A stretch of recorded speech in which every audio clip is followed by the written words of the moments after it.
তো এখন আমরা যে টপিকটা পড়ব সেটা হচ্ছে ছাতা, বৃষ্টি। অর্থাৎ বৃষ্টি ও ছাতার যে টপিকটা আছে ভেক্টরের, এই টপিকটা আমরা এখন পড়ব।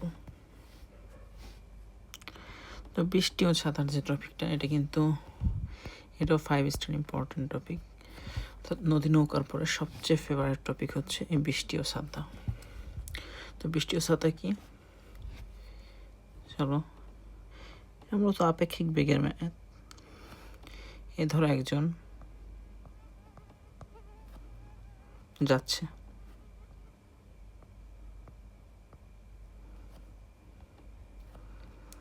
ধরো তার বেগ হচ্ছে VA, আর আকাশ থেকে কি পড়তেছে?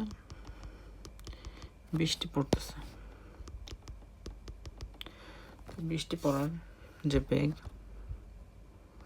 এই বৃষ্টি পড়ার বেগ হচ্ছে কি VR, অর্থাৎ ভেলোসিটি অফ রেইন। তো এখানে 3টা কেস হইতে পারে। ফার্স্ট কেস সেটা হচ্ছে বাতাস নাই, অনলি মানুষ আর বৃষ্টি। তো এখানে বৃষ্টি পড়তেছে, ও যাচ্ছে। এখন বৃষ্টি পড়তেছে, এখন যদি বরাবর সোজা মাথার উপরে ছাতা ধরে,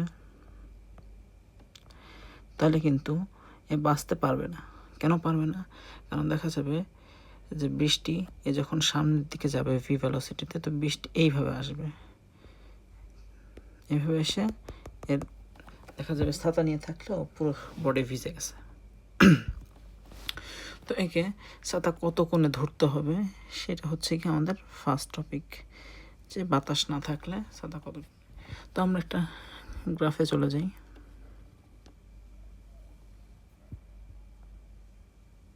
তো এই লোক যেহেতু আমাদের রেফারেন্স, তাহলে এর বেগকে আমরা কি ধরবো? রেফারেন্স হিসেবে ধরবো। অর্থাৎ এর সাপেক্ষে বৃষ্টির বেগটা কোন দিকে আসতেছে। তো আমরা দেখতেছি এই লোক যাচ্ছে কোন দিকে? এদিকে, VA বেগে। আর বৃষ্টি পড়তেছে কোন দিকে?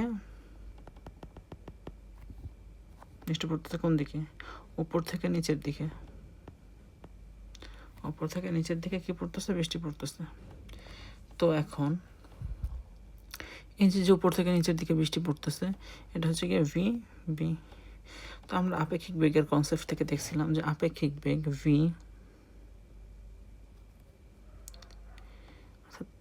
VB না, VR। তো এই লোকের সাপেক্ষে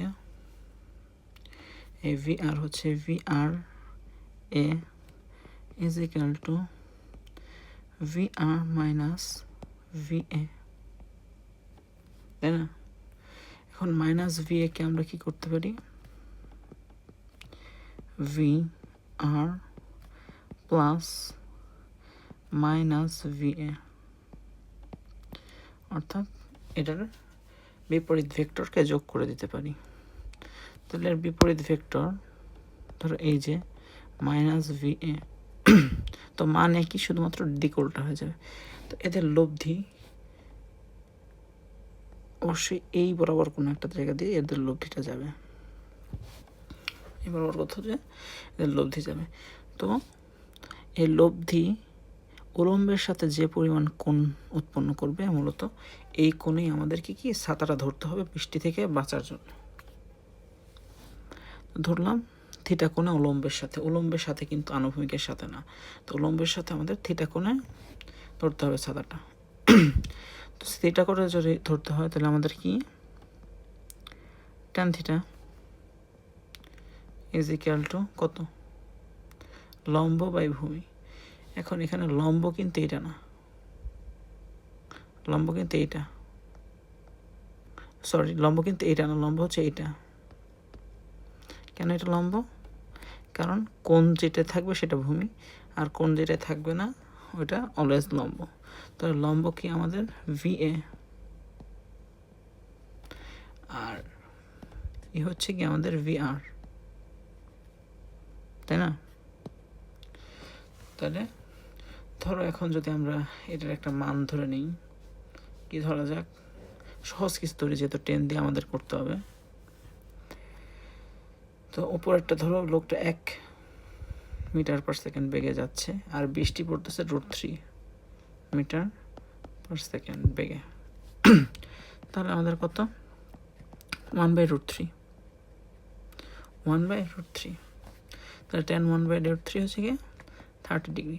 এই 30 ডিগ্রিটা কিন্তু উলম্বের সাথে আমাদেরকে ধরতে হবে, আনুভূমিকের সাথে না। উলম্বের সাথে 30 ডিগ্রি কোণে আমরা যদি ছাত্রটা ধরি, তাহলে এই কেসে আমরা ভিজব না।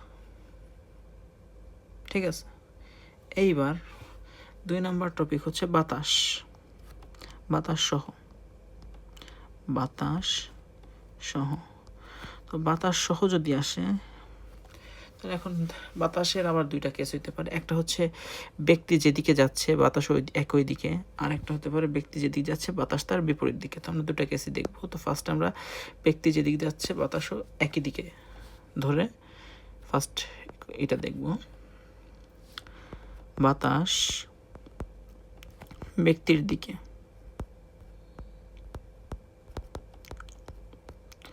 তো দেখো এখানে তোমার সাইকেল বলতে পারে, মোটর সাইকেল বলতে পারে, যা খুশি বলতে পারে এই লোকের জায়গায়। সবার ব্যাপারেই কিন্তু ঘটনা একই হবে, ম্যাথের টাইপ কিন্তু একই হবে, যে কত কোণে ছাতা ধরতে হবে। এই ছাতা ধরার কোণ কিন্তু একই হবে, মানে কোণ একই হবে না, মানে কোণ বের করার পদ্ধতিটা একই হবে। এরপর আমাদের যে 2 নম্বর বিষয়টা, সেটা হচ্ছে বাতাস ব্যক্তির দিকে থাকলে। তো ধরো এই যে লোক, এ লোক যাচ্ছে, ধরলাম 10 মিটার পার সেকেন্ড বেগে এ লোক সামনে যাচ্ছে। তো এর দিকে বাতাসের দিকে যাচ্ছে হচ্ছে 5 মিটার পার সেকেন্ড বেগে, আর বৃষ্টি ধরো পড়তেছে 8 মিটার পার সেকেন্ড বেগে। বৃষ্টি 8 মিটার পার সেকেন্ড বেগে। তাহলে আমরা যদি এটার একটা লিনিয়ার ডায়াগ্রামে নিয়ে আসি, তাহলে লোক যাইতেছে কোন দিকে? এদিকে। কত? 10 মিটার পার সেকেন্ড। যেহেতু লোকটার রেফারেন্স আমাদের, লোকটার বেগ আমাদেরকে উল্টায় ফেলতে হবে, কারণ যার সাপেক্ষে তার বেগ সর্বদা উল্টায় যোগ করতে হবে। আপেক্ষিক বেগের কনসেপ্ট এটা। তাহলে এটা বিপরীত দিকে 10 মিটার পার সেকেন্ড। আর বাতাস আমাদের যাচ্ছে কতটুকু? 5 মিটার পার সেকেন্ড। আচ্ছা, আমরা 5কে 4 করি, তাহলে আমাদের জন্য সহজ হবে। 4 মিটার পার সেকেন্ড।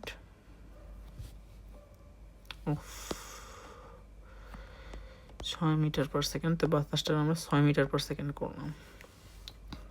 তো 6 মিটার পার সেকেন্ড বাতাস যাচ্ছে। আর বৃষ্টি পড়তেছে কত? বৃষ্টি পড়তেছে হচ্ছে 8 মিটার পার সেকেন্ড।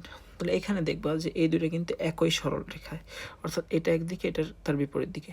তো এদের যে এদের উভয়ের কিন্তু বৃষ্টির উপরে প্রভাব আছে। বৃষ্টির উপরে এরা কাজ করতেছে, এদের প্রভাবে বৃষ্টি যে কোনো দিকে সরে যাবে। তো যেহেতু এই দুটো একই সরল রেখায় এবং একই বস্তুর উপরে কাজ করতেছে, তো এদের এবং পরস্পর বিপরীত দিকে কাজ করতেছে, তাহলে এদের বিয়োগফলই হবে এদের লব্ধি। তাহলে এদের লব্ধি কত থাকবে? যে 10 থেকে যদি আমাদের 6 বাদ যায়, তাহলে হয়ে যাবে কত? 4 মিটার পার সেকেন্ড। এখন আমাদের মোটামুটি থিটাটা বের করা ইজিয়ার হয়ে গেল। তাহলে উলম্বের সাথে আমাদের কত কোণ ধরতে হবে?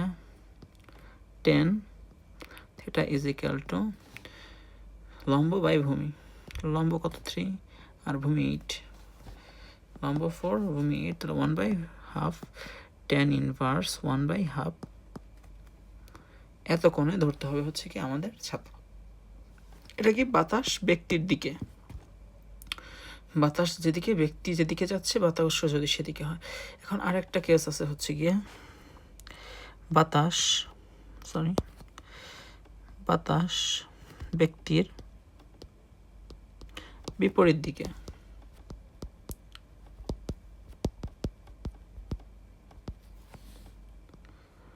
বাতাস ব্যক্তির বিপরীত দিকে, তাই না? এখন বাতাস ব্যক্তির বিপরীত দিকে।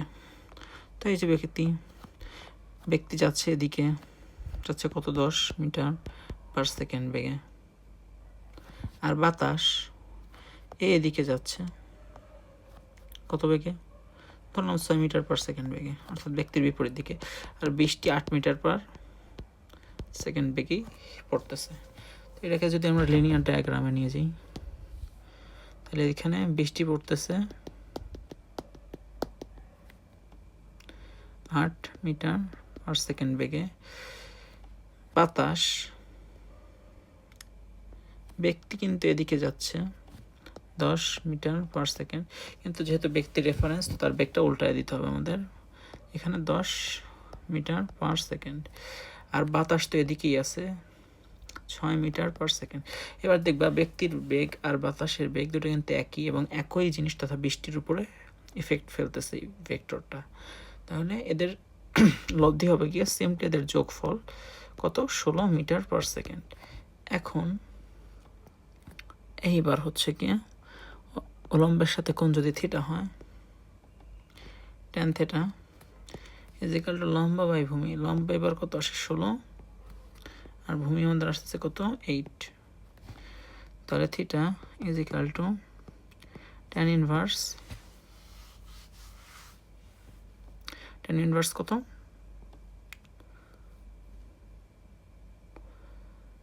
টু। এই হচ্ছে কি যদি বাতাস থাকে। তো এখন আমাদের সিম্পলি একটা প্রশ্ন আসে যে ভাই লব্ধি বেগ কত, মানে কত বেগে বৃষ্টি আসবে, তাই না? বৃষ্টি কত বেগে আসবে। তো এই যে বৃষ্টির বেগ কিন্তু আমরা আগেই, অর্থাৎ ব্যক্তির সাপেক্ষে বৃষ্টির যে আপেক্ষিক বেগ হবে, সে আপেক্ষিক বেগ কিন্তু আমরা আগেই বের করে রাখছি। কি জাস্ট সিম্পলি আমরা কি করব, যোগ করে দিব। এখন যোগ কিন্তু ভেক্টরের নিয়মে যোগ করতে হবে।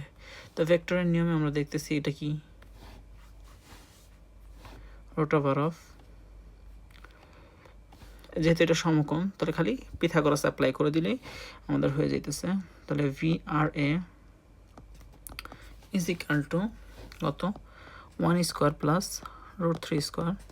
তাহলে আসে হচ্ছে গিয়ে 4, যেটা রুট করলে আসে হচ্ছে গিয়ে 2 মিটার পার সেকেন্ড। অর্থাৎ উলম্বের সাথে এত বেগে বৃষ্টি 2 মিটার পার সেকেন্ড বেগে আসতেছে। সেকেন্ড কেসের ক্ষেত্রে একই জিনিস, যে আমরা যেহেতু এই দুটো লিনিয়ার লাইনে আছে, তো এটার আমরা করি নাই, লিনিয়ারে হিসাব করছি কত, 4 মিটার পার সেকেন্ড। এখন এই দুইটা কিন্তু আছে 90 ডিগ্রি অ্যাঙ্গেলে। তো 90 ডিগ্রি যেহেতু অ্যাঙ্গেল আছে, 90 ডিগ্রি অ্যাঙ্গেল হলে আমাদের তো আর কোনো সমস্যাই নেই। 90 ডিগ্রি অ্যাঙ্গেল হলে আমাদের আর কোনো সমস্যাই নেই, কারণ সিম্পলি খালি পিথাগোরাস অ্যাপ্লাই করে দিলে 90 ডিগ্রির সমস্যার সমাধান। স্কোয়ার যা অ্যান্সার আসে তাই। এটার ক্ষেত্রেও একই, যেহেতু দুইটা একই সরল রেখা এবং একই দিকে, তাহলে খালি সিম্পলি যোগ করে দিছি। এখন এটা কিন্তু 90 ডিগ্রি অ্যাঙ্গেলে, এটা কত ডিগ্রি অ্যাঙ্গেল, 90 ডিগ্রি অ্যাঙ্গেল। তাহলে খালি Pythagoras VRA is equal to root over of 16 square plus 8 square. তাহলে কত বেগে বৃষ্টি আসতেছে, এত বেগে, আর কোন দিক থেকে আসতেছে, 10 মাইনাস উলম্বের সাথে 10 মাইনাস tan ইনভার্স 2 কোণ করে আসতেছে। শেষ। এই হচ্ছে কি আমাদের বৃষ্টি ছাতা ধরা এর যত ম্যাথ হইতে পারে, 3 ক্যাটাগরি আমি তোমাদেরকে দেখাই দিলাম। এর বাইরে বৃষ্টি ছাতা থেকে আর কোনো ম্যাথ আসবে না।